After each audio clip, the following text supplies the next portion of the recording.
தக்காளி புளி இல்லாமல் ரசமா? அதுவும் செலவு ரசம். ஆமாங்க, கொங்கு நாட்டு ஸ்பெஷல் செலவே இல்லாத செலவு ரசம் தான் இன்றைக்கி நம்ம பார்க்க போகிறது. அதுவும் வீட்டில் இருக்கிற இன்க்ரீடியன்ஸை வச்சு. வாங்க வீடியோக்குள்ளே போகலாம். செலவு ரசம் எப்படி பண்ணுறதுன்றதை சூப்பராக பார்ப்போம். ஃபஸ்ட்டு ஒரு 3 ஸ்பூன் தேங்காய் எண்ணெய் ஆட் பண்ணிக்கலாம். ஏன்னா தேங்காய் எண்ணெய் சமைக்கும் போது டேஸ்ட் நிஜமாக செம சூப்பராக இருக்குங்க. எண்ணெய் காய்ஞ்சதும் ஒரு துண்டு பெருங்காயம் போட்டுடலாம். ரொம்ப எண்ணெய் காஞ்சிடக்கூடாது, ரொம்ப காஞ்சதுன்னா ஒரு மாதிரி கருகிரும். நான் இதில் 1.5 டேபிள் ஸ்பூன் சீரகம் எடுத்திருக்கேன், 1 டேபிள் ஸ்பூன் மிளகு, ஒரு வரமிளகா. ஏன்னா இது ரொம்ப காரமான மிளகா. உங்கள் காரத்துக்கு எந்த அளவுக்கு தேவையோ அதுக்கேற்ற மாதிரி நீங்கள் ஆட் பண்ணிக்கோங்க. இது நல்லா செவக்க வறுக்கணும், கருகிடக்கூடாது.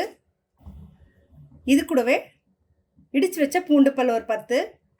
ஏன்னா இந்த ரசத்தை நீங்கள் தேங்காய் எண்ணெய் வைக்கிறப்ப தான் டேஸ்ட்டும் சரி மனமும் ரொம்ப சூப்பராக இருக்கும்.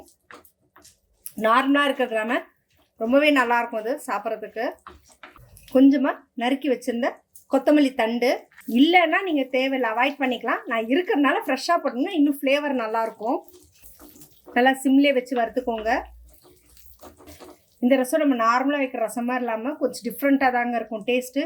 பட் ஆனால் இந்த திடீர்னு மழை பெஞ்சு வெயில் அடிக்குது அப்படின்றாங்க இல்லையா, அது மாதிரி டைம் ரொம்ப டயர்டாக இருக்குது, கோல்டு பிடிக்கிற மாதிரி இருக்குன்னா ஜஸ்ட்டு சும்மா இப்படி வச்சு கொடுத்து அப்படியே சாயங்காலம் நீங்கள் ஈவினிங் சூப் மாதிரியும் குடிச்சிக்கலாம். இல்லை சாதத்தோட சுட சுட சாதத்தை நல்லா கொலைய வச்சு நீங்கள் பசங்களுக்கு கொடுத்தீங்கன்னா ரொம்பவே சூப்பராக இருக்கும். நல்லா காரம் கொஞ்சம் சுருக்குன்னு இருக்கும், சளி பிடிக்காது, இந்த காது வலி இருக்குது அப்படின்லாம் சொல்கிறாங்களா, இந்த மாதிரி கொடுத்தீங்கன்னா ரொம்பவே நல்லாயிருக்கும். வறுபட்டுருச்சு. இப்போது ஸ்டவ் ஆஃப் பண்ணிடுங்க. 1.5 டேபிள் ஸ்பூன் மல்லித்தூள் ஆட் பண்ணுங்கள். இது வீட்டில் அரைச்ச மல்லி தாங்க. இல்லை உங்களுக்கு கடையில் வாங்குகிற மல்லித்தூள் எதுவாக இருந்தாலும் கூட ஓகே தான்.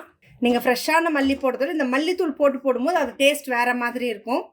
ஏன்னா நிறைய பேர்த்துக்கு அந்த ஃப்ரெஷ்ஷான மல்லியை அரைச்சி போட்டால் வாசனை பிடிக்காது. அதனால தான் நீங்கள் மல்லித்தூள் ஆட் பண்ணிக்கோங்க. இது ஒரு 2 நிமிஷம் ஆறுனது நல்ல பேஸ்ட்டாக அரைச்சி எடுத்துடலாம். மாதிரி நல்ல பேஸ்ட்டாக அரைச்சிக்கணுங்க. எவ்வளோக்கெல்லாம் இது பேஸ்ட்டாக இருக்கும் அவ்வளோக்கெல்லாம் ரசம் நல்லா டேஸ்ட்டாக இருக்கும். இப்போ இதை நல்லா தண்ணியாக கரைச்சிக்கலாம்.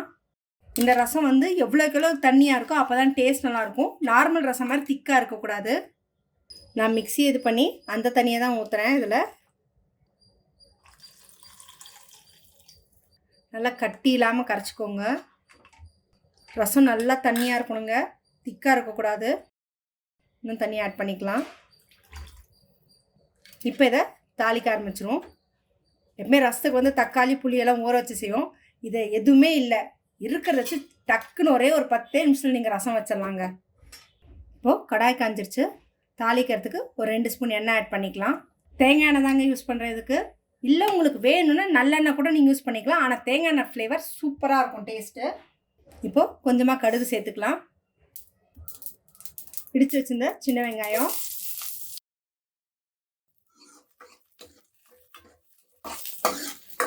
நல்ல எண்ணெயில் வதங்கட்டும். வெங்காயம் எந்த அளவுக்கு வதங்குதோ அந்தளவுக்கு டேஸ்ட் நல்லாயிருக்கும். இது கூட ஒரு கொத்து கருவேப்பிலை, 2 வரமிளகா. நம்ம ஏற்கனவே அரைக்கிறதுக்கு மிளகும் மிளகாவும் வச்சு அரைச்சிருக்கிறோம். இது சும்மா வாசனைக்காய் இதில் மிளகா போட்டுக்கோங்க. தேவையான அளவுக்கு மஞ்சத்தூள், அதையும் நல்லா வதக்கிடலாம். இப்போது இதில் நம்ம கரைச்சி வச்சுருந்தோம் இல்லைங்களா ரசம், அதை இதில் சேர்த்துடலாம். உங்களுக்கு எந்தளவுக்கு கன்சிஸ்டன்சி வேணுமோ அந்தளவுக்கு தண்ணி ஆட் பண்ணிக்கோங்க. ரசம் இது நல்லா தண்ணியாக இருக்கணும். அதுதான் இந்த ரசத்தோட மெயின் ஸ்பெஷல் டேஸ்ட்டே. இப்போ இதுக்கு தேவையான அளவுக்கு உப்பு சேர்த்துடலாம்.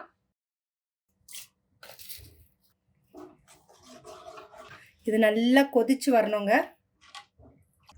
இது கொங்கு நாட்டு ஸ்பெஷல், ஒரு ஸ்பெஷலான செலவு ரசம். பேருக்கு தான் செலவு ரசம், ஆனால் செலவே இருக்காது. ரொம்ப சிம்பிளாக ஈஸியாக செய்யக்கூடியது. இது கொதிச்சதுன்னா கொத்தமல்லி தூவி இறக்கிடலாம். ரசம் ரெடிங்க. இந்த ரசத்துக்கு நீங்கள் நார்மலாக அப்பளம் அதெல்லாம் பொரித்து சாப்பிட்றோம், கோவக்காய் தொக்கு மாதிரி செஞ்சு வச்சு சாப்பிட்டிங்கன்னா ரொம்பவே சூப்பராக இருக்கும். கோவக்காய் எப்படி தொக்கு செய்கிறது அப்படின்றதுக்கான வீடியோவை நான் ஆல்ரெடி போட்டிருக்கேன். அதுக்கான லிங்க்கை கீழே டிஸ்கிரிப்ஷன் பாக்ஸில் கொடுக்குறேன். அந்த லிங்கை கிளிக் பண்ணி கோவக்காய் தொக்கு எப்படி செய்கிறதுன்னு செஞ்சு கொடுங்க. நிஜமாகவே கோவக்காவோட சாப்பிடணும், செம சூப்பராக இருக்குங்க காம்பினேஷனு. அது சுட சுட சாதத்துக்கு செமையாக இருக்கும். ஒரு 2 நிமிஷம் நல்லா சலன்னு கொதிக்கணும். ஏன்னா நம்ம தண்ணி தான் கலந்துருக்கோம் இல்லைங்களா, புளி தக்காளி போடாதனால.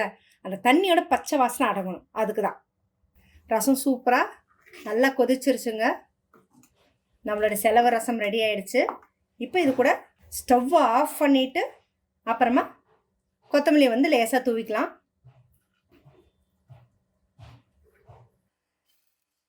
ஸோ சுட சுட எடுத்து நீங்கள் அப்படியே ஈவினிங் டைமில் சூப் மாதிரி குடிக்கிறதுக்கோ இல்லை மத்தியானம் சாதத்தில் வச்சு நல்லா கொலைய விட்டு சாத்தில் பிசைஞ்சு சாப்பிட்டீங்க அப்படின்னா சூப்பராக இருக்குங்க அந்த செலவு ரசம்.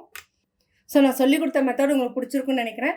ஸோ நான் சொல்லிக் கொடுத்த மெத்தடிலே ட்ரை பண்ணிவிட்டு உங்களோட கமெண்ட்டை கமெண்ட் பாக்ஸில் கொடுங்க. இந்த மாதிரி இன்ட்ரெஸ்டிங்கான குக்கிங் வீடியோஸ்க்கு என்னோட சேனலை சப்ஸ்கிரைப் பண்ணிக்கோங்க. பக்கத்தில் இருக்க பெல் ஐக்கானும் கிளிக் பண்ணிக்கோங்க, நோட்டிஃபிகேஷன் மிஸ் பண்ணாமல் இருக்கிறதுக்கு.